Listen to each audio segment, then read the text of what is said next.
So this is interesting, and possibly for myself and Jeremy as well. Said in this Reload article regarding a podcast from Stephen Gutowski centered on venture capital for gun companies. So they're taking a look at a new approach for gun business investing. So there's these guys, Kareem Shaya and Chuck R from Open Source Defense, launched a new venture capital firm focused on the gun industry.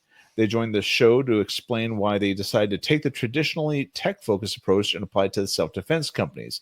The pair worked at major tech companies and startups over the years, said that they noticed a lack of interest in firearms firms over the years. They argued that the sector is underdeveloped and ripe for new technological advancements. That's why they believe there are real opportunities for investments despite the relatively small size of the gun industry and the headwinds gun business are currently facing going into 2025. So, venture capitalists going into the gun industry.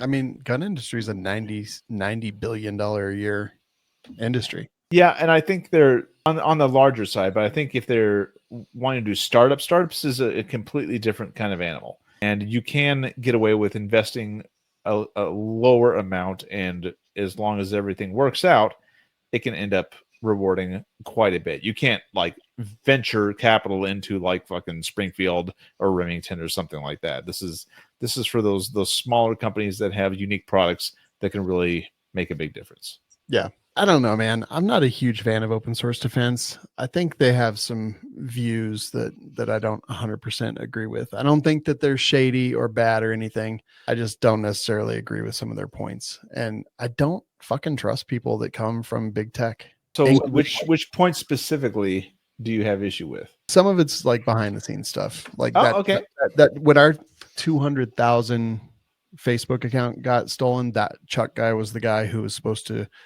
like be the community guy who could help you get your stuff reinstated if it was for bullshit reasons. But really he was just in for self-promotion and didn't actually do anything until it was too late. And I think that's unfortunate, but that was my experience. Not a huge fan. All right, fair enough. And when you talk about big tech coming in, like, you know, what kind of stuff do they want to do? Like smart guns? Is that the underserved area? I don't know, man.